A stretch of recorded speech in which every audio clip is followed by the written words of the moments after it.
पंतप्रधान मोदी आणि अमित शहा गद्दार, त्यांनी देशाला विकायचं काम केलंय। रायबरेलीतल्या सभेत राहुल गांधींचा विखारी हल्ला, तर राहुल गांधींचं रिमोट देशद्रोह्यांच्या हाती। भाजपचा पलटवार, मात्र शरद पवारांकडून मोदींचं कौतुक।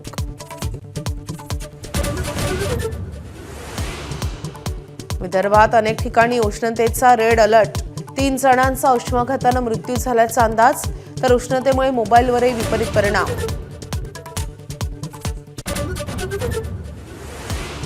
राज्यात इंधनाचा पुरेसा साठा, ठिकठिकाणच्या रांगांनंतर मुख्यमंत्र्यांचं स्पष्टीकरण, साठेबाजी टाळण्याचंही आवाहन, तर राज्यात अनेक ठिकाणी पेट्रोल पंपांवर राडा। कुलकर्णी आणि मनीषा मांढरेला हाताशी धरून मोटेगावकरनं नीट पेपरफुटीचा कट आखल्याचं समोर। नाशिक, लातूर, बीड, चंद्रपूरपर्यंत चौकशीचं सत्र, तर मोटेगावकरच्या आरसीसी क्लासेसचे शटर पुन्हा उघडले। विधान परिषदेच्या निवडणुकीसाठी महायुतीचा फॉर्म्युला ठरल्याची माहिती भाजपच्या सूत्रांनी दिली आहे। या सूत्रानुसार भाजपच्या वाट्याला 12, तर शिवसेनेच्या वाट्याला 3, तर राष्ट्रवादीच्या वाट्याला 2 जागा येणार असल्याची माहिती आहे। तर दुसरीकडे शिवसेना 5 पेक्षा जास्त जागांवर दावा करणार असल्याची माहिती शिवसेनेमधल्या सूत्रांनी दिली आहे। दरम्यान मुख्यमंत्री फडणवीस आणि दोन्ही उपमुख्यमंत्र्यांच्या बैठकीत जागा वाटपावर अंतिम शिक्कामोर्तब होणार आहे। आमचे लोक चर्चा करतात, चर्चेच्या नंतर त्यांची चर्चा झाल्यावर मग मुख्यमंत्री आणि मी बसून त्याच्यावर चर्चा करून आम्ही सकारात्मक निर्णय घेऊ। शरद पवारांच्या राष्ट्रवादीची महत्त्वाची बैठक मुंबईत पार पडली आहे। या बैठकीमध्ये पक्षानं विलिनीकरणाबाबत आपली भूमिका स्पष्ट करावी अशी मागणी पदाधिकाऱ्यांनी केली आहे। मात्र प्रदेशाध्यक्ष शशिकांत शिंदेंनी विलिनीकरणाचा विषय संपल्याचं सांगत या विषयावर पडदा टाकलाय। तसंच अजित पवारांच्या राष्ट्रवादीतील आमदार शरद पवारांसोबत येण्यास तयार झाल्यास त्यांच्याबाबत विचार करू असंही शशिकांत शिंदे म्हणाले। सक्षम विरोधी पक्ष म्हणून आम्ही उभा करण्याच्या संदर्भातली चर्चा होती। अनेक खासदार, आमदार, लोकप्रतिनिधी, कार्यकर्ते यांनी पदाधिकारी यांनी आपापली मतं मांडली, मुद्दे मांडलेले आहेत। त्यामुळे या सर्व गोष्टीचा पहिलं स्पष्टीकरण करतो, विलिनीकरणाचा विषय हा संपलेला आहे। यापुढे विलिनीकरणाच्या बाबतीमधली कुठलीही चर्चा होणार नाही। आम्ही सक्षमतेने राष्ट्रवादी काँग्रेस, शरद पवार पक्ष हा पवार साहेबांच्या नेतृत्वाखाली आमच्याकडे एक तो नेता म्हणून आमचा जो चेहरा आहे तो घेऊन महाराष्ट्रामध्ये आम्ही जाणार आहोत आणि हे नक्की आमचं झालेलं आहे। तो विधायक आना चाहते हैं आपकी पार्टी में, उनके लिए दरवाजे खुले रहेंगे? अभी तक हमारे पास ऐसा प्रस्ताव नहीं है, आने के बाद सोचेंगे। विधायक अगर आते हैं, पवार साहब के नेतृत्व में काम करने के लिए अगर तैयार होते हैं तो उनके बारे में सोचने के लिए हम लोग तैयार हैं। विधायक अगर आते हैं, पवार साहब के नेतृत्व में काम करने के लिए अगर तैयार होते हैं तो उनके बारे में सोचने के लिए हम लोग तैयार हैं। विलिनीकरणाच्या चर्चांना पूर्णविराम मिळत असतानाच शरद पवार गटात नवं नाराजी नाट्य रंगल्याचं बोललं जात आहे। गेल्या अनेक दिवसांपासून रोहित पवारांच्या भूमिकांमुळे पक्षातच मतभेद निर्माण झाल्याच्या चर्चा सुरू आहेत। त्यातच रोहित पवारांनी मुंबईतल्या बैठकीला गैरहजेरी लावल्यामुळे अनेक उलटसुलट चर्चांमध्ये भरच पडली आहे। मुंबईत राष्ट्रवादीच्या वतीनं बैठकीचं आयोजन करण्यात आलं होतं। या बैठकीसाठी पक्षाचे अध्यक्ष शरद पवार यांच्यासह पक्षातील प्रमुख नेते, आमदार, खासदार तसंच विधानसभेच्या उमेदवारांची हजेरी होती।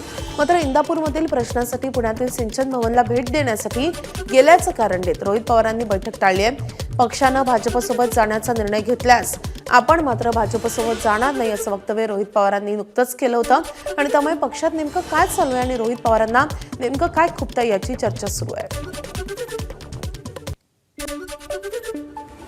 हा विषय आत्ता नाही हाताळला, ठीक आहे, तिथं मोठे नेते आहेत, आम्ही कार्यकर्ते आहेत, आम्ही नेत्यांच्या मार्गदर्शनाखाली चालतो।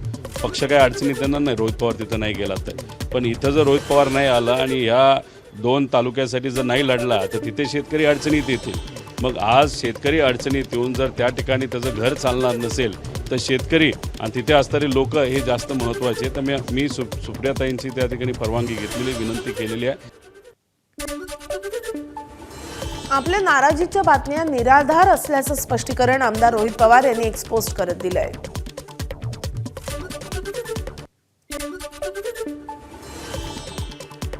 दरम्यान रोहित पवार नाराज नाहीत अशी प्रतिक्रिया शरद पवारांच्या राष्ट्रवादीचे प्रदेशाध्यक्ष शशिकांत शिंदे यांनी दिली आहे। मला माहीत नाही, रोहित पवार नाराज नाही आहेत. ते कुठल्या कार्यक्रमाच्या निमित्ताने आंदोलनासाठी गेले असतील, पण पक्षामध्ये अशी कुठल्याही प्रकारची नाराजगी नाही असं माझं स्पष्ट मत आहे. त्यामुळे आपण अशाच कुठल्या प्रकारच्या बातम्या काढू, हा नाराज आहे तो नाराज. आमचा पक्ष एक संघटने आहे, ते सगळ्या मजबूतीने चाललेला आहे. महाविकास आघाडीतील अनेक नेते आणि आमदार उपमुख्यमंत्री एकनाथ शिंदे आणि खासदार श्रीकांत शिंदे यांच्या भेटी घेत असल्याची चर्चा राजकीय वर्तुळात रंगते. यावर श्रीकांत शिंदेंनी प्रतिक्रिया दिली आहे. शिंदे साहेबांकडे गेलं की काम होतं हे लोकांना माहिती आहे. ते कोण कुठल्या पक्षाचं आहे हे पाहत नाहीत. सर्वसामान्यांच्या प्रश्नांना आणि विकास कामांना प्राधान्य देतात. दरम्यान इंडिया आघाडीत मोठी फूट पडली आहे आणि त्यामुळे घटक पक्ष एकमेकांवर टीका करत असल्याचंही श्रीकांत शिंदेंनी म्हटलंय. महाविकास आघाडीच्या शिष्टमंडळानं राज्य निवडणूक आयुक्त दिनेश वाघमारे आणि निवडणूक आयुक्त एस चोकलिंगम यांची भेट घेतली आहे. आदित्य ठाकरे, अनिल परब, शशिकांत शिंदे, सुनील भुसाराम, अंबादास दानवे यांच्यासह अनेक जण या शिष्टमंडळात सहभागी झाले होते. राज्यात SIR लागू करण्याच्या मुद्द्यावर चर्चा करण्यासाठी त्यांनी ही भेट घेतली आहे. भंडारा गोंदिया विधान परिषद मतदारसंघांच्या निवडणुकीसाठी प्रशासन सज्ज झालंय. यापूर्वी या मतदारसंघाचं प्रतिनिधित्व परिणय फुके यांनी केलं होतं. 3.5 वर्षांनंतर होणाऱ्या या निवडणुकीमध्ये दोन्ही जिल्ह्यातील 4 मतदान केंद्रांवर 31 स्थानिक स्वराज्य संस्थांचे 457 मतदार मतदानाचा हक्क बजावणार आहेत. नगरपालिका, नगरपंचायत, जिल्हा परिषद सदस्य तसेच पंचायत समिती सभापती यांना मतदानाचा अधिकार आहे. मतमोजणी भंडाऱ्यातल्या पलाडी येथील स्ट्रॉंग रूममध्ये होणार असल्याची माहिती जिल्हाधिकारी सावंत कुमार यांनी दिली आहे. विधान परिषद निवडणुकीची आचारसंहिता लागू झाल्यामुळे आजची नाशिक महापालिकेची महासभा तहकूब करण्यात आली. दिवंगतांना श्रद्धांजली वाहून सभा तहकूब करण्यात आली. दरम्यान अपक्ष नगरसेवक मुकेश शहाणे यांनी म्हाडा घोटाळ्यातील अधिकाऱ्यांना पाठीशी घालू नका अशा आशयाचे बॅनर झळकावत आंदोलन केले. सत्ताधारी महापालिकेच्या अधिकाऱ्यांना पाठिंबा देत असून आचारसंहितेचं कारण सांगून सभा गुंडाळल्याचा आरोपही त्यांनी केला आहे. मोदी साहेबांचं, फडणवीस साहेबांचं मोठं स्वप्न होतं आपल्या गोरगरिबांना घरं मिळाले पाहिजे. आणि ह्या इथं बसलेले काही अधिकारी आहेत, त्यांनी गरिबांच्या डोक्यावरची लोणी खायचा प्रयत्न केलेला आहे. यांना कुठेही सोडता कामा नाही. आपल्या महापालिकेत पोलिसांना येण्याच्या आधी एक पत्रव्यवहार करायला लावला. तुम्ही परस्पर येऊ शकत नाही अशी दमदाटी ह्या महापालिकेतर्फे चालू आहे. याचा निषेध आम्ही आज इथं करत होतो, परंतु आजची आचारसंहिता लागल्यामुळे ही महासभा तहकूब झाली. 18 जूनला होणाऱ्या विधान परिषद निवडणुकीसाठी रायगडमधून शिवसेना आक्रमक झाली आहे. शिवसैनिक विकास गोगावले यांना उमेदवारी द्यावी अशी मागणी होती आहे. रायगड जिल्हा परिषद अध्यक्षपदाच्या निवडणुकीत शिवसेनेवर अन्याय झाला. पालकमंत्री पदावरूनही वाद सुरू आहे. युतीचा धर्म केवळ शिवसेनाच पाळते अशी आठवण शिंदे शिवसेनेचे जिल्हा प्रमुख प्रमोद घोसाळकर यांनी करून दिली आहे. विकास गोगावले तरुण आणि हुशार असून ते कोकणाला न्याय देतील असा विश्वासही त्यांनी व्यक्त केलाय. सर्वाधिक मताधिक्य असलेल्या शिवसेनेला ही जागा मिळावी अशी त्यांची मागणी आहे. पंतप्रधान नरेंद्र मोदी इटलीच्या दौऱ्यावर आहेत. मोदींच्या 5 देशांच्या दौऱ्याचा हा अंतिम टप्पा आहे. रोममध्ये मोदींचं जल्लोषात स्वागत करण्यात आलंय. दरम्यान पंतप्रधान मोदींनी इटलीच्या पंतप्रधान जॉर्जिया मेलोनी यांच्यासोबत चर्चा केली आहे. तसंच पंतप्रधान मोदींनी इटलीच्या पंतप्रधान मेलोनींना मेलडी चॉकलेट गिफ्ट दिलंय. चॉकलेट दिल्यानंतर मेलोनी यांनी आभार मानलेत. मोदींनी चांगलं गिफ्ट दिल्याचं मेलोनी यांनी म्हटलंय. Prime Minister Modi brought us a gift, a very, very good toffee. Melt.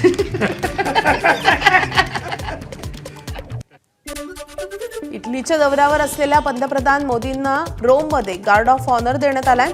यावेळी दोन्ही देशांच्या अधिकाऱ्यांमध्ये द्विपक्षीय चर्चा पार पडली आहे. भारत आणि इटली यांच्यातील द्विपक्षीय संबंध आणि सहकार्य आणखी वृद्धिंगत करण्याला दोन्ही देशांचं मानस आहे. यापूर्वी दोन्ही नेत्यांनी एकत्र डिनरही केलं.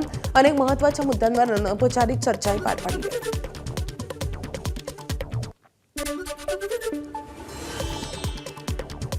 या देशाची जनता मोदींची फ्रेंड होऊ शकली नाही, मात्र मेलोनी त्यांच्या फ्रेंड झाल्यात अशी टीका संजय राऊतांनी मोदींच्या इटली दौऱ्यावरून केली आहे. तर इटलीच्या पंतप्रधानांना चॉकलेट आणि भारतीयांना गाजर हे आम्हाला काही पटलं नाही असं म्हणत विजय वडेट्टीवारांनी निशाणा साधलाय. Oh, my friend oh my friend असं म्हटलंय त्यांनी. माय फ्रेंड मेलोनी. पण हे लिंक त्यांची फ्रेंड होऊ शकली नाही. मेलोनी त्यांची फ्रेंड आहे. या देशाची जनता त्यांची फ्रेंड होऊ शकली नाही. मोदींच्या परदेश दौऱ्यावरून राहुल गांधींनी टीका केली आहे. मोदींनी इटलीच्या पंतप्रधान मेलोनी यांना मेलोडी ट्रॉफी दिली आहे. इटलीला जाऊन मेलोनी यांना भेटण्यापूर्वी मोदींनी हिंदुस्थानात भाषण दिलं. आर्थिक वादळ येत आहे, परदेशात जाऊ नका असं मोदींनी सांगितलं. मात्र स्वतः खिशामध्ये मेलोडी ट्रॉफी घेऊन महागड्या विमानानं ते इटलीला गेले. जनतेशी काय खेळ सुरू आहे असा सवाल राहुल गांधींनी उपस्थित केला आहे.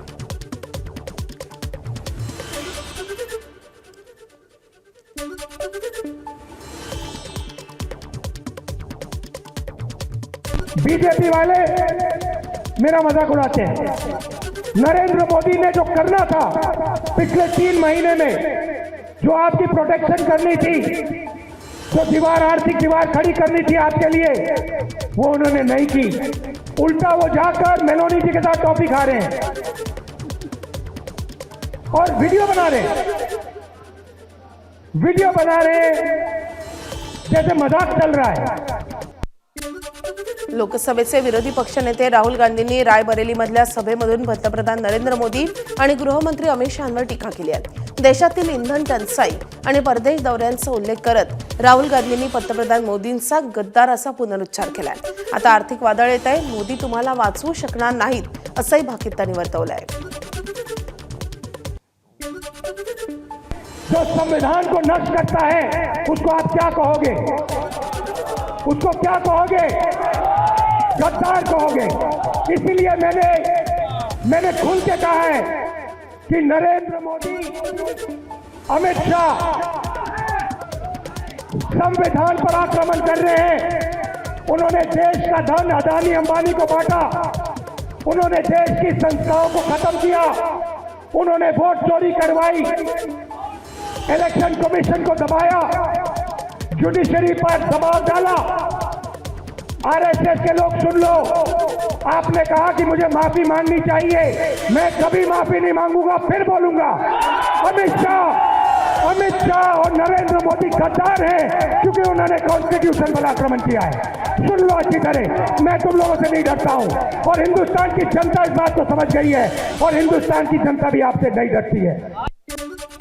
काँग्रेसचा देशात होत असलेल्या सततच्या पराभवामुळे राहुल गांधी मोदींवर टीका करतायत असं प्रत्युत्तर भाजपचे केंद्रीय अध्यक्ष नितीन नवीन यांनी दिलंय.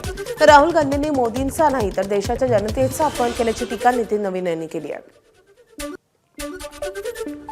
मैं मानता हूं कि लगातार हो रही हार, निराशा कहीं ना कहीं उनके स्वभाव और उनके चरित्र में दिख रहा है और यही हताशा और निराशा आज उनके इस सब तरह के शब्दों के बयान आ रहे हैं. मैं पूछना चाहता हूं राहुल गांधी जी, आपके पूर्वजों ने इस देश की ज़मीन और ज़मीन को हमेशा गिरवी रखने का काम किया, कभी हमारे सैनिकों के मनोबल को बढ़ाने का काम नहीं किया, लेकिन हमारे यशस्वी प्रधानमंत्री श्री नरेंद्र मोदी के नेतृत्व में इस देश की ज़मीन भी सुरक्षित हुई और देश के लोगों का ज़मीर भी मजबूत हुआ.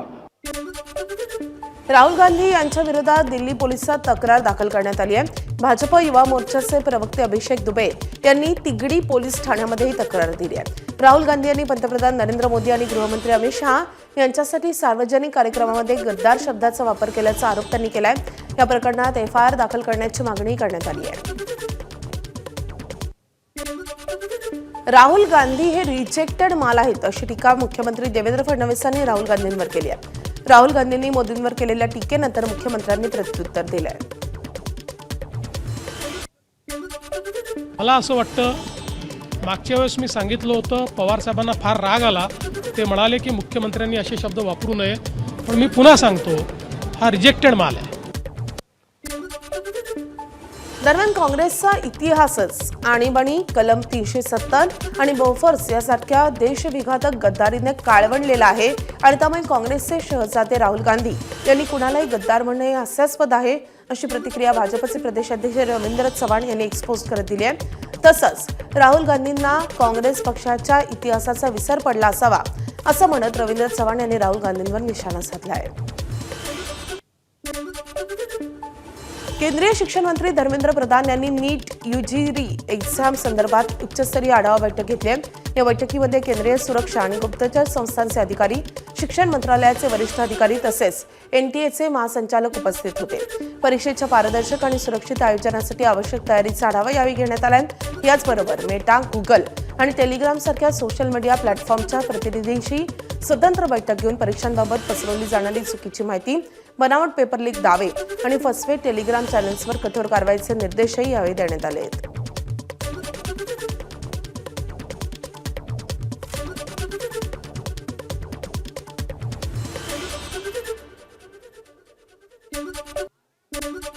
नीट पेपरफुटी प्रकरणात शुभम खैरनारला 5 दिवसांची CBI कोठडी मिळालेली आहे. इलेक्ट्रॉनिक उपकरणं शोधण्यासाठी आणि इतर आरोपींसोबत आमनेसामने चौकशीसाठी महाराष्ट्रात जाऊन तपास आवश्यक असल्याचं CBIकडून सांगण्यात आलंय.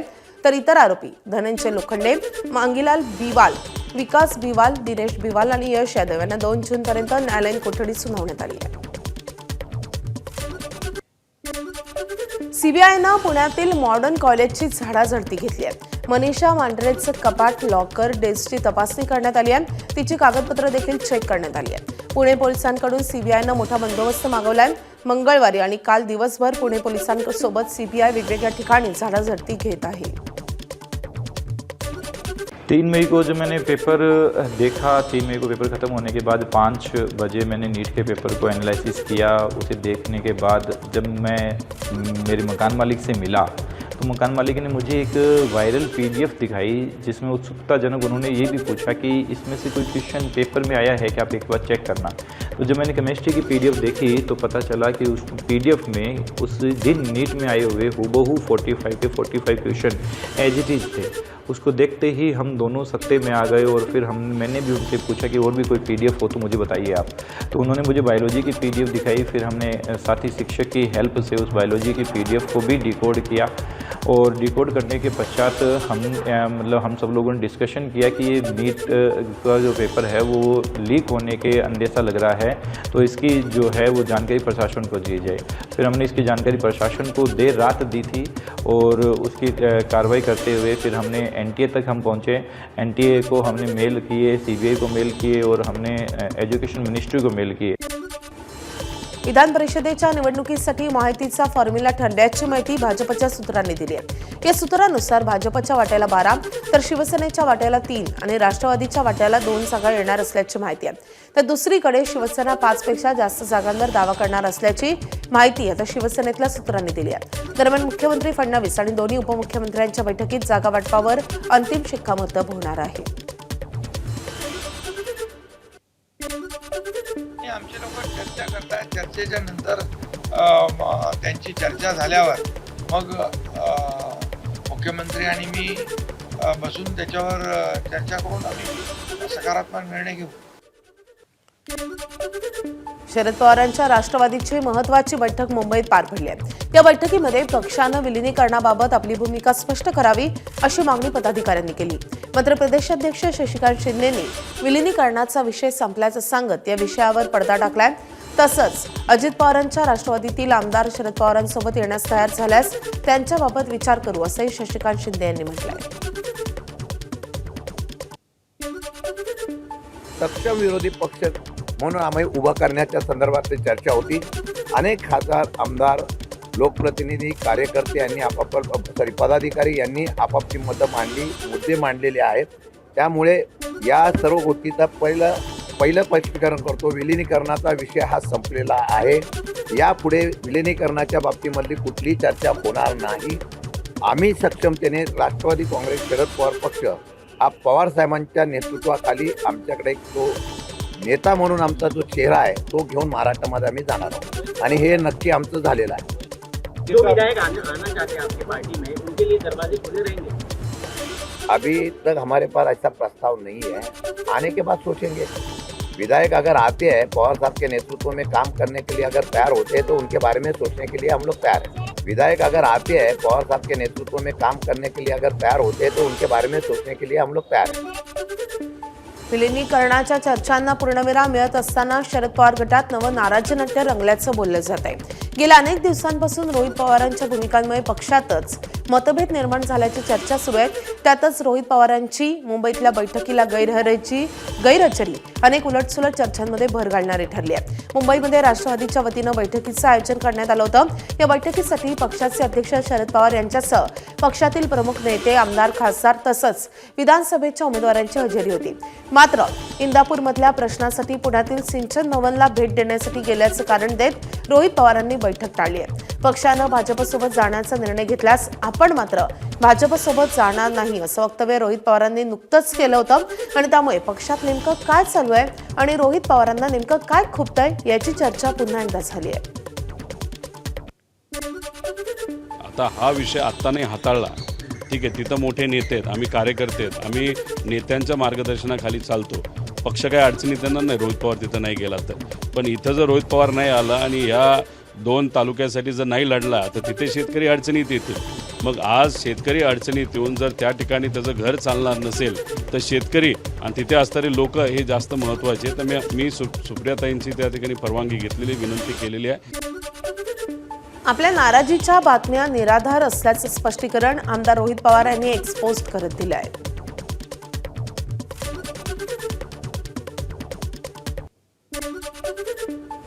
दरम्यान रोहित पवार नाराज नाहीत अशी प्रतिक्रिया शरद पवारांच्या राष्ट्रवादीचे प्रदेशाध्यक्ष शशिकांत शिंदेंनी दिली आहे. मला माहीत नाही, रोहित पवार नाराज नाही आहेत. ते कुठल्या कार्यक्रमाच्या निमित्ताने आंदोलनासाठी गेले असतील. पण पक्षामध्ये अशी कुठल्याही प्रकारची नाराजगी नाही असं माझं स्पष्ट मत आहे. त्यामुळे आपण अशाच कुठल्या प्रकारच्या बातम्या काढून हा नाराज आहे, तो नाराज. आमचा पक्ष एक संघटने आहे, ते सगळ्या मजबूतीने चाललेला आहे. महाविकास आघाडीतील अनेक नेते आणि आमदार, उपमुख्यमंत्री एकनाथ शिंदे आणि खासदार श्रीकांत शिंदे यांच्या भेटी घेत असल्याची चर्चा राजकीय वर्तुळात रंगते आहे. यावर श्रीकांत शिंदेंनी प्रतिक्रिया दिली आहे. शिंदे साहेबांकडे गेलं की काम होतं हे लोकांना माहिती आहे. ते कोण, कुठल्या पक्षाचं आहे हे पाहत नाहीत. सर्वसामान्यांच्या प्रश्नांना आणि विकास कामांना प्राधान्य देतात. दरम्यान इंडिया आघाडीत मोठी फूट पडली आहे आणि त्यामुळे घटक पक्ष एकमेकांवर टीका करत असल्याचे श्रीकांत शिंदेंनी म्हटलं आहे. एकत्र होते इंडिया आघाडी, या इंडिया आघाडीमध्ये पण तूट झालेली आहे पूर्णपणे. एकटंच काँग्रेस जे आहे ऑपोजिशनमध्ये येणाऱ्या काळामध्ये राहणार आहे. एकत्र होते इंडिया आघाडी, या इंडिया आघाडीमध्ये पण तूट झालेली आहे पूर्णपणे. एकटंच काँग्रेस जे आहे ऑपोजिशनमध्ये येणाऱ्या काळामध्ये राहणार आहे. महाविकास आघाडीच्या शिष्टमंडळानं राज्य निवडणूक आयुक्त दिनेश वाघमारे आणि निवडणुकीचे आयुक्त एस चोकलिंगम यांची भेट घेतली आहे. आदित्य ठाकरे, अनिल परब, शशिकांत शिंदे, सुनील भुसारा, अंबादास दानवे यांच्यासह अनेक जण या शिष्टमंडळात सहभागी होते. राज्यात SIR लागू करण्याच्या मुद्द्यावर चर्चा करण्यासाठी त्यांनी ही भेट घेतली आहे. भंडारा गोंदिया विधान परिषद मतदारसंघाच्या निवडणुकीसाठी प्रशासन सज्ज झालंय. यापूर्वी या मतदारसंघाचं प्रतिनिधित्व परिणय फुके यांनी केलं होतं. 3.5 वर्षांनंतर होणाऱ्या या निवडणुकीमध्ये दोन्ही जिल्ह्यातल्या 4 मतदान केंद्रांवर 31 स्थानिक स्वराज्य संस्थांचे 457 मतदार मतदानाचा हक्क बजावतील. नगरपालिका, नगरपंचायत, जिल्हा परिषद सदस्य तसेच पंचायत समिती सभापती यांना मतदानाचा अधिकार आहे. मतमोजणी भंडाऱ्यामधल्या पलाडी येथील स्ट्रॉंग रूममध्ये होणार असल्याची माहिती जिल्हाधिकारी सावंत कुमार यांनी दिली आहे. विधान परिषद निवडणुकीची आचारसंहिता लागू झाल्यामुळे आजची नाशिक महापालिकेची महासभा तहकूब करण्यात आली आहे. दिवंगतांना श्रद्धांजली वाहून सभा तहकूब करण्यात आली. दरम्यान अपक्ष नगरसेवक मुकेश शहाणे यांनी म्हाडात घोटाळ्यातल्या अधिकाऱ्यांना पाठीशी घालू नका अशा आशयाचे बॅनर झळकावत आंदोलन केलंय. सत्ताधारी महापालिकेच्या अधिकाऱ्यांना पाठिंबा देत असून आचारसंहितेचं कारण सांगून सभा गुंडाळल्याचा आरोपही त्यांनी केलाय. मोदी साहेबांचं, फडणवीस साहेबांचं मोठं स्वप्न होतं आपल्या गोरगरिबांना घरं मिळाले पाहिजे. आणि या इथं बसलेले काही अधिकारी आहेत, त्यांनी गरिबांच्या डोक्यावरची लोणी खायचा प्रयत्न केलेला आहे. त्यांना कुठेही सोडता कामा नाही. आपल्या महापालिकेत पोलिसांना येण्याच्या आधी एक पत्रव्यवहार करायला लावला. तुम्ही परस्पर येऊ शकत नाही अशी दमदाटी ह्या महापालिकेतर्फे चालू आहे. याचा निषेध आम्ही आज इथं करत होतो, परंतु आजची आचारसंहिता लागल्यामुळे ही महासभा तहकूब झाली. 18 जूनला होणाऱ्या विधान परिषद निवडणुकीसाठी रायगडमधून शिवसेना आक्रमक झाली आहे. शिवसैनिक विकास गोगावले यांना उमेदवारी द्यावी अशी मागणी होतीये. रायगड जिल्हा परिषद अध्यक्षपदाच्या निवडणुकीमध्ये शिवसेनेवर अन्याय झाला. पालकमंत्री पदावरूनही वाद सुरू आहे. युतीचं धर्म केवळ शिवसेनाच पाहते अशी आठवण शिंदेंच्या शिवसेनेचे जिल्हा प्रमुख प्रमोद घोसाळकर यांनी करून दिली आहे. विकास गोगावले तरुण आणि हुशार असून ते कोकणाला न्याय देतील असा विश्वासही त्यांनी व्यक्त केलाय. सर्वाधिक मताधिक्य असलेल्या शिवसेनेला ही जागा मिळावी अशी त्यांनी मागणी केली आहे.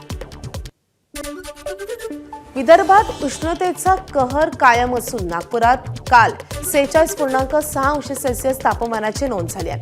हा या हंगामातील सर्वाधिक उष्ण दिवस ठरलाय. तर वर्ध्यामध्ये तापमानानं 47.1 टप्पा ओलांडला असून अमरावती चंद्रपुरामध्ये 46 इतक्या तापमानाची नोंद झाली आहे. तर अकोला आणि यवतमाळमध्ये 45.2 तापमानाची नोंद झाली आहे. वाढत्या उष्णतेच्या पार्श्वभूमीवर वर्धा, अकोला आणि अमरावतीसाठी हवामान विभागानं रेड अलर्ट जारी केलाय. तर नागपूर, चंद्रपूर आणि यवतमाळ जिल्ह्यांसाठी ऑरेंज अलर्ट देण्यात आलाय. वर्ध्यामध्ये उष्णतेचा कहर कायम असून तापमानानं 47.1 उच्चांक गाठलाय. गेल्या 5 दिवसांपासून तापमानात सातत्यानं वाढ होत असून नागरिकांना तीव्र उकाड्याचा सामना करावा लागतोय. वाढत्या तापमानाचा परिणाम आता नागरिकांच्या आरोग्यावरही होतोय. सेलू तालुक्यातल्या धानोलीमध्ये एका महिलेचा उष्माघातानं मृत्यू झाल्याची घटना घडली आहे. दरम्यान आरोग्य विभागाकडून नागरिकांना उष्णतेपासून सावध राहण्याचं आवाहन करण्यात आलंय. विदर्भात उष्णतेची लाट आणखीनच तीव्र झाली आहे. अकोला, अमरावती, यवतमाळ, वर्धा जिल्ह्यासाठी नागपूर वेधशाळेकडून उष्णतेचा ऑरेंज अलर्ट देण्यात आलाय आणि त्यामुळे नागरिकांना घराबाहेर पडणं कठीण झालंय. या पार्श्वभूमीवर प्रशासनानं वेगवेगळ्या उपाययोजना केल्या आहेत. विदर्भात बहुतांश जिल्ह्यात तापमान 45°C वर राहण्याची आजही शक्यता वर्तवण्यात आली आहे. विदर्भात उष्णतेची लाट कायम असतानाच गोंदिया जिल्ह्यामध्ये तापमानानं मोठी झेप घेतली आहे. अवघ्या 3 दिवसांपूर्वी 40°C वर असलेलं तापमान आता थेट 44.9° पर्यंत पोहोचलं असून ही या वर्षातली सर्वाधिक तापमानाची नोंद ठरलेली आहे. अचानक वाढलेल्या तापमानामुळे गोंदियाकरांना प्रचंड उकाड्याचा सामना करावा लागत असून दुपारच्या वेळेत रस्त्यांवर शुकशुकाट पाहायला मिळतोय. अमरावतीमध्येही सूर्य आग ओकतोय. अमरावतीचा पारा 46°C वर गेलाय. अशावेळी जिल्हा रुग्णालयामध्ये सर्वसामान्य रुग्णांनाही उन्हामुळे त्रास होतोय. रुग्णांना गरमी होऊ नये म्हणून जिल्हा रुग्णालय प्रशासनानं प्रत्येक वॉर्डामध्ये कूलर लावलेत आणि त्यामुळे रुग्णांना काही प्रमाणात उन्हापासून दिलासा मिळतोय. आढावा घेतलेला आहे आमचे प्रतिनिधी प्रणय निर्वाण यांनी. अमरावतीमध्ये जो उन्हाचा पारा त्याचा त्रास होऊ नये यासाठी जिल्हा सामान्य रुग्णालयवाल्यांनी प्रत्येक जनरल वॉर्डामध्ये असे मोठे मोठे कूलर लावलेले जेणेकरून रुग्णांना गरमीचा त्रास होऊ नये. कारण रुग्ण जे आहे ते 2-2, 3-3, काही 4-4 दिवस या ठिकाणी त्यांना भरती राहावं लागते. त्यामुळे त्यांचे हाल होऊ नये त्यामुळे त्यांनी कूलर लावले. आपल्यासोबत जिल्हा सामान्य रुग्णालयाचे CS सर आहे. सर, कशी व्यवस्था केलेली आहे, किती वार्ड जनरल वार्ड आहे आणि ही संकल्पना कशी सुचली प्रत्येक वार्डामध्ये कूलर लावले? आता आपल्याकडे सगळ्यांना माहितीच आहे की आपल्याला मागच्या आठवड्यामध्ये येलो अलर्ट होता आणि आता आपल्याला ऑरेंज अलर्ट आहे. त्याच्यामुळे टेम्परेचर हे 46 डिग्रीच्या वरती चाललं आहे आपलं. त्याच्यामुळे रुग्णांना त्रास होऊ नये म्हणून आमच्या सर्व वॉर्डमध्ये एकूण आमच्याकडे 12 ते 13 वॉर्ड आहेत आणि त्या सर्व वॉर्डमध्ये आम्ही मोठे ते पण प्लॅस्टिक वॉटरप्रूफ कूलर्स लावलेले आहेत जेणेकरून सगळ्या रुग्णांना थंड हवा राहणार आणि बाहेरच्या उन्हाचा काही त्यांना फटका बसणार नाही. होते जिल्हा सामान्य रुग्णालयाचे CS. कॅमेरामॅन अमोल देशमुखचा प्रणय निर्वाण, ABP माझा, अमरावती. मुंबईला समुद्रातून पाणी पुरवठा करण्याची तयारी सुरू झाली आहे. मदरीमधल्या निक्षारीकरण प्रकल्पासाठी प्रकल्प व्यवस्थापन सल्लागार नियुक्त होणार असून पालिका यासाठी 36 कोटी 11 लाखांचा खर्च करणार आहे. यातून चारकोप आणि कांदिवलीपर्यंत बोगद्याद्वारे पाणी नेण्याची योजना आहे. 48 महिन्यामध्ये हा प्रकल्प पूर्ण करण्याचं नियोजन असून पालिका मुंबईतील वाढत्या पाणी टंचाईवर दीर्घकालीन उपाय करणार आहे. ठाण्यामध्ये गेल्या आठवड्याभरापासून पिण्याच्या पाण्याची टंचाई जाणवू लागली आहे आणि त्यामुळे ठाणेकरांची तहान भागवायची असेल तर तातडीची बैठक घेऊन ठोस पावलं उचलण्याची गरज आहे. अशा शब्दामध्ये भाजपचे आमदार संजय केळकर यांनी उपमुख्यमंत्री एकनाथ शिंदे यांना पत्र लिहिलं आहे. ठाणे शहरात वाढत्या लोकसंख्येमुळे पाणी टंचाई केवळ उन्हाळ्यात नाही तर वर्षभर जाणवते असाही उल्लेख केळकरांच्या या पत्रामध्ये करण्यात आला आहे. ठाण्याचा पाणी पुरवठा वाढवण्यासाठी विविध उपाययोजना करणं गरजेचं असल्याचंही त्यांनी म्हटलं आहे. राज्यात उन्हामुळे पारा अर्धशतकाच्या दिशेनं वाटचाल करत असतानाच नाशिकच्या नांदगावमध्ये दमदार अवकाळी पावसानं हजेरी लावली आहे. वादळी वारा आणि विजेच्या कडकडाटासह पडलेल्या पावसामुळे नागरिकांना उकाड्यापासून काहीसा दिलासा मिळालाय. मात्र ग्रामीण भागातील शेतकऱ्यांना या पावसामुळे फटका बसण्याची शक्यताही वर्तवली जाते. अवकाळी पावसामुळे शेतात काढून ठेवलेला कांदा, द्राक्ष या पिकांना फटका बसण्याच्या शक्यतेने शेतकरी मात्र चिंताग्रस्त झाले. रत्नागिरी जिल्ह्याला पुन्हा एकदा पावसाचा येलो अलर्ट जारी करण्यात आलाय. हवामान विभागानं जिल्ह्यातील नागरिकांना सतर्कतेचा इशारा दिलाय. हवामान विभागानं जोरदार वारा आणि पावसाचा अंदाजही व्यक्त केलाय. मुंबई महापालिकेच्या मान्सूनपूर्व कामांचा अतिरिक्त आयुक्तांनी आढावा घेतलाय. अतिरिक्त आयुक्त अश्विनी जोशी, अविनाश ढाकणे, बिपिन शर्मा आणि आपत्कालीन विभाग प्रमुख महेश नार्वेकर यांची बैठक पार पडली आहे. येत्या शुक्रवारी सह्याद्री अतिथीगृहावर मान्सूनपूर्व आढावा बैठकीचं आयोजन करण्यात आलंय. या बैठकीमध्ये पालिकेकडून मान्सूनपूर्व तयारीची संपूर्ण माहिती मुख्यमंत्री देवेंद्र फडणवीस यांना सादर केली जाणार आहे. दिल्लीमध्येही उष्णतेचा कहर सुरूच असून 25 मे पर्यंत दिलासा मिळणार नसल्याचा अंदाज हवामान विभागानं वर्तवलाय. शहरात ऑरेंज अलर्ट जारी करण्यात आला असून तापमान 47°C पर्यंत जाण्याची शक्यता आहे. दिवसा कडक उन्हामुळे नागरिक हैराण झालेत, मात्र रात्रीही तापमान 38 ते 39 अंशांच्या आसपास राहत असल्यानं त्यांना कोणताही दिलासा मिळत नाहीये. उत्तर भारतात वाढलेल्या भीषण उकाड्याच्या पार्श्वभूमीवर लखनौ प्राणी संग्रहालयामध्ये वन्य प्राण्यांना उष्णतेपासून वाचवण्यासाठी विशेष उपाययोजना करण्यात आल्या आहेत. प्राण्यांच्या पिण्याच्या पाण्याचे नियमित बदल करण्यात येत असून त्यांना थंडावा मिळावा यासाठीही विविध व्यवस्था करण्यात आल्या आहेत. तसेच प्राण्यांच्या आहारातही बदल करण्यात आला आहे. जालना जिल्ह्यामध्ये इंधन तुटवड्याच्या पार्श्वभूमीवर जिल्हाधिकाऱ्यांनी महत्त्वाचा निर्णय घेतलाय. सर्व पेट्रोल पंपांना 5% इंधन साठा राखीव ठेवण्याचे आदेश देण्यात आले असून हा साठा अत्यावश्यक सेवा आणि शासकीय वाहनांसाठी वापरला जाईल. तसंच कॅन, बाटली किंवा प्लास्टिक कंटेनरमध्ये पेट्रोल, डिझेल देण्यास पूर्णपणे बंदी घालण्यात आली आहे. जिल्हाधिकारी अशिमा मित्तल यांनी हे आदेश काढले असून या निर्णयानंतर जिल्ह्यातील अनेक पेट्रोल पंपांवर डिझेल खरेदीसाठी नागरिकांची गर्दी पाहायला मिळते. जळगावमध्ये शेतकऱ्यांसाठी पेट्रोल पंपांवर 25% इंधन राखीव ठेवण्याची मागणी राष्ट्रवादी शरदचंद्र पवार पक्षाचे जिल्हाध्यक्ष प्रमोद पाटील यांनी केली आहे. पुढील 24 तासात सरकारनं हा निर्णय न घेतल्यास कोणतेही शासकीय वाहन रस्त्यावर फिरू दिलं जाणार नाही असा इशाराही त्यांनी दिलाय. सध्या डिझेलचा तुटवडा असल्यामुळे शेतजमिनी तयार करण्यास अडचणी येत असून पुढील 15 दिवसात पेरणी रखडण्याची शक्यता आहे आणि त्यामुळे शेतकऱ्यांसाठी तातडीनं स्वतंत्र इंधन साठा राखीव करण्याची मागणी जिल्हाध्यक्ष प्रमोद पाटील यांनी पत्रकार परिषदेत केली आहे. की प्रशासनाने शेतकऱ्यांसाठी प्रत्येक तालुक्यात जे पंप आहेत त्याच्या 25% पेट्रोल पंप हे शेतकऱ्यांच्या वाहनाला, त्या ठिकाणी मशागती करणाऱ्या वाहनाला आणि मळणी करणाऱ्या वाहनांना त्यांनी डिझेल द्यावं, तिथे रिझर्व्ह करावं. अन्यथा प्रत्येक पंपावर 30% शेतकऱ्यासाठी रिझर्व्ह करावं. न केल्यास परवा 11 वाजेपर्यंत जर ते कलेक्टर साहेबांनी हा निर्णय घेतला नाही जिल्ह्यात, तर राष्ट्रवादी काँग्रेस पार्टी रस्त्यावर उतरून शासनाची एकही गाडी ही फिरू देणार नाही. कुठल्या अधिकाऱ्याची नाही ना कर्मचाऱ्याची नाही. इंधन दरवाढीच्या निषेधार्थ सोलापुरात आम आदमी पार्टीकडून अनोखं आंदोलन करण्यात आलंय. बैलगाडीमध्ये बसून कार्यकर्त्यांनी जोरदार निदर्शनं केली आहेत. तर सोलापूर जिल्हा परिषद ते एसटी स्टँडपर्यंत नागरिकांना मोफत बैलगाडी प्रवास घडवत प्रतिकात्मक आंदोलनही करण्यात आलंय. मोदी सरकारमुळे पुन्हा बैलगाडी वापरण्याची वेळ आल्याची प्रतिक्रिया आपचे शहराध्यक्ष निलेश सांगेपांग यांनी दिली आहे.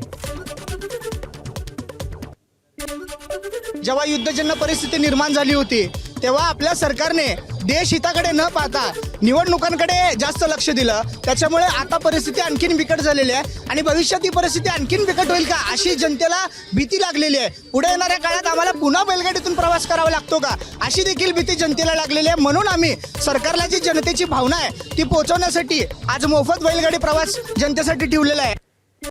नांदेड जिल्ह्यातल्या हदगाव आणि हिमायतनगर तालुक्यामध्ये गेल्या काही दिवसांपासून पेट्रोल आणि डिझेलचा मोठा तुटवडा निर्माण झाल्याचं चित्र आहे. या दोन्ही तालुक्यांमध्ये सुमारे 15 ते 20 पेट्रोल पंप असतानाही अनेक ठिकाणी इंधनच उपलब्ध नसल्यामुळे वाहनधारक आणि शेतकऱ्यांना मोठ्या अडचणींचा सामना करावा लागतोय. शेतीच्या कामांना वेग आलेला असताना ट्रॅक्टर, पंप सेट आणि इतर यंत्रांसाठी डिझेल मिळत नसल्यामुळे शेतकरी संतप्त झालेत. अनेक पंपांवर पहाटेपासूनच लांबच लांब रांगा लागत असून काही ठिकाणी डिझेल संपल्याचे फलके लावण्यात आलेत आणि त्यामुळे नागरिकांना एका पंपावरून दुसऱ्या पंपावर पायपीट करावी लागते. भर उन्हामध्ये तासनतास प्रतीक्षा करूनही इंधन मिळत नसल्यामुळे तीव्र नाराजी व्यक्त होतीये. 41 डिग्री सेल्सिअस तापमानामध्ये आज हे रांगा लागल्या या पंपावर आणि सरकारला याचं काहीही देणं घेणं उरलेलं नाही. कारण आज शेतीच्या मशागतीचे कामं हे चालू आहेत आणि शेतकऱ्याला ना इंधन, डिझेल नाही, पेट्रोल नाही आणि शेतकऱ्याने डिझेल अभावी शेतं पडीक पाडायची वेळ आलेली आहे. वाशिम जिल्ह्यामध्ये गेल्या 6 दिवसांपासून अनेक पेट्रोल पंपांवर डिझेलचा तुटवडा निर्माण झाल्याचे चित्र आहे. काही पंपांवर डिझेल उपलब्ध नाही असे फलक लावण्यात आले असून आलेले डिझेल काही वेळातच संपत असल्याचं वाहनधारकांची मोठी गैरसोय होती. खरीप मशागतीच्या काळामध्ये डिझेल टंचाईमुळे शेतकरी अडचणीत सापडलेत. कॅनमध्ये डिझेल देण्यास नकार मिळत असल्यामुळे शेतकऱ्यांना मनस्ताप सहन करावा लागतोय आणि त्यामुळे पेट्रोल पंपांच्या बाहेर ट्रॅक्टरच्या लांबच लांब रांगा लागल्यात. प्रशासनाकडून इंधन पुरवठा सुरळीत असल्याचा दावा केला जात असला तरी प्रत्यक्षात मात्र वेगळीच परिस्थिती पाहायला मिळते. इंधन बचतीच्या नावाखाली जीव धोक्यात घालत एकाच दुचाकीवर 6 तरुण बसून प्रवास करतानाचा व्हिडिओ सोशल मीडियावर व्हायरल होतोय. या व्हिडिओमध्ये नंबर प्लेट नसलेल्या दुचाकीवर 6ही तरुण बसून प्रवास करतात. हा प्रकार अत्यंत धोकादायक असून वाहतूक नियमांचं सर्रासपणे उल्लंघन होताना दिसतंय. इंधन बचतीच्या मोहिमेचा संदेश देण्याच्या नावाखाली करण्यात आलेला हा स्टंट जीवघेणा ठरू शकतो अशी चर्चा आता सोशल मीडियावर सुरू झाली आहे. हा प्रकार पिलीभीतच्या माधव तांडा या मार्गावरील असल्याची माहिती आता समोर येते. आज राज्यस्तरीय खरीप हंगामपूर्व आढावा बैठक पार पडणार आहे. मुख्यमंत्री देवेंद्र फडणवीसांच्या अध्यक्षतेखाली सह्याद्री अतिथीगृहामध्ये ही बैठक होईल. या बैठकीनंतर अल निनोच्या पार्श्वभूमीवर शेती संदर्भात महत्त्वाचे निर्णय आणि घोषणा केली जाईल असंही बोललं जात आहे.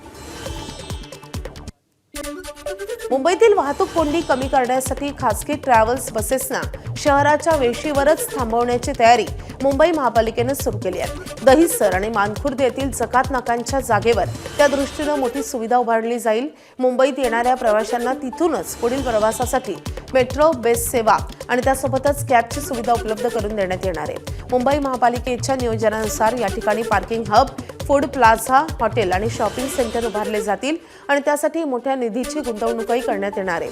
विशेष म्हणजे दहिसरच्या पार्किंग हबमध्ये महाराष्ट्राच्या वैविध्यपूर्ण अशा खाद्य संस्कृतीची चव चाखता येईल असं फूड डेस्टिनेशन तयार करण्यात येणार आहे.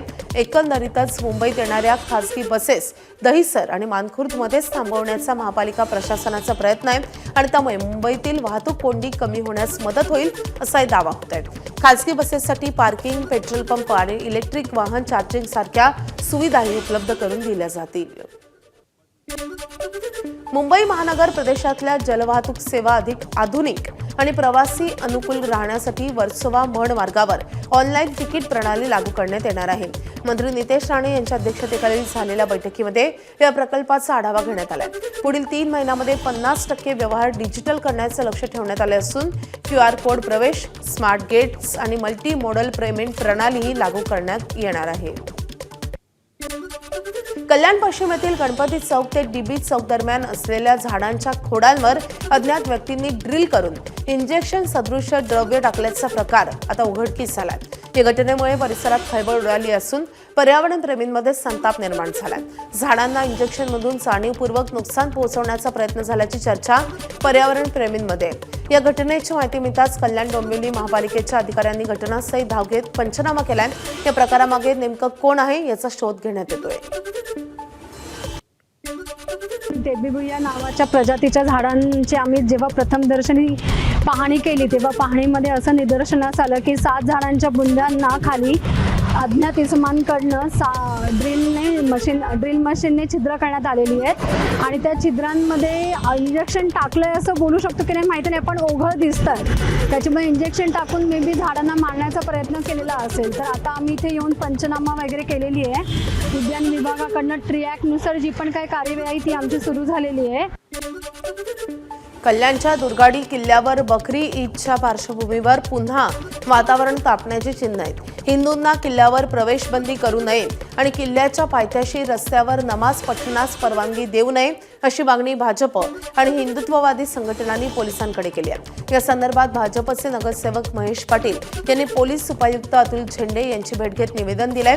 तसंच या घटनेच्या निषेधार्थ बकरी ईदच्या दिवशी दुर्गाडी परिसरात हनुमान चालिसा आणि दुर्गा स्तोत्र पठण करण्यात येणार असल्याची माहिती देण्यात आली आहे. मुख्यमंत्री लाडकी बहीण योजनेसाठी पात्र ठरण्यासाठी केवायसी केलेली असतानाही महिलांना योजनेचा लाभ मिळत नसल्याचा आरोप महिलांनी केलाय. त्यामुळे संतप्त महिला आज भंडाऱ्यामधल्या महिला आणि बालविकास अधिकारी कार्यालयामध्ये काल जाऊन धडकल्यात. कार्यालयाच्या पायऱ्यांवर आणि पोर्चमध्ये बसून त्यांनी निषेध नोंदवलाय. अधिकाऱ्यांनी संतप्त महिलांची समजूत काढल्यानंतर हे प्रकरण निवळलंय. राज्य शासनानं ज्येष्ठ नागरिकांना एसटी बसमधून मोफत प्रवासासाठी एनसीएमसी स्मार्ट कार्ड बनवण्याची सुविधा उपलब्ध करून दिली असली तरी गोंदियात मात्र ज्येष्ठ नागरिकांना मोठ्या अडचणींचा सामना करावा लागतोय. गोंदिया एसटी आगारामध्ये कार्ड बनवण्यासाठी आलेल्या ज्येष्ठ नागरिकांना 44 डिग्री तापमानात तासनतास रांगेत उभं राहावं लागत असल्याचंही समोर आलंय. वेळेवर कर्मचारी उपस्थित नसल्यामुळे कार्ड प्रक्रिया रखडत असल्याचा आरोप ज्येष्ठ नागरिकांनी केलाय आणि त्यामुळे ज्येष्ठ नागरिकांचा मोठा त्रास सुरू असल्याचं चित्र गोंदियात पाहायला मिळत आहे. कार्ड बनवा, कार्ड बनवा, कार्ड बनवा. तुम्ही म्हणणार ते आम्हाला केलं पाहिजे, हे आमचं पण कर्तव्य आहे. पण इथे या तर काही पण व्यवस्था नाही आहे. आमच्या बाजूमध्ये एक बिचारी अपंग ताई बसलेली बाई आहे आणि त्यांना पण त्रास होते. आम्ही 3-4 महिन्यापासून खूप म्हणजे परेशान आहे. बीडच्या परळीमध्ये मराठा भवनाला दिलेल्या 28 गुंठे जागेवरून वाद पेटलाय. मराठा समन्वयक ॲडव्होकेट अर्जुन सोळंके यांनी ही जागा दत्तात्रय देवस्थानची असल्याचा दावा करत आक्षेप घेतलाय. आमदार धनंजय मुंडे, नाथ प्रतिष्ठान आणि नगर परिषदेवर गुन्हे दाखल करणार असल्याचे ते म्हणतात. आज ते मनोज जरांगे यांनाही भेटणार आहेत. तर सोळंके आमच्यासोबत आंदोलनात होते, त्यांचा आरोप करणं दुर्दैवी असल्याचं मराठा भवनच्या आंदोलनामध्ये सहभागी झालेल्या सेवकराम जाधवांनी म्हटलंय. धनंजय मुंडेंनी सांगितलं की मराठा नाथ प्रतिष्ठान ही जागा विकत घेत आहे आणि मराठा समाजाला त्या ठिकाणी दान धर्म देत आहे. परंतु उपलब्ध कागदपत्राच्या आधारे शहानिशा केली असता ही जागा परळी शहरातील वैद्यनाथ मंदिरच्या बाजूला असलेली गट नंबर 413 दत्तात्रय देवस्थान दत्तात्रय देवस्थानची ही जागा आहे. आणि ही जागा सगळ्यात महत्त्वाचं, ही जमीन गट नंबर 413 ही इनामी जमीन आहे, वर्ग 2 ची जमीन आहे.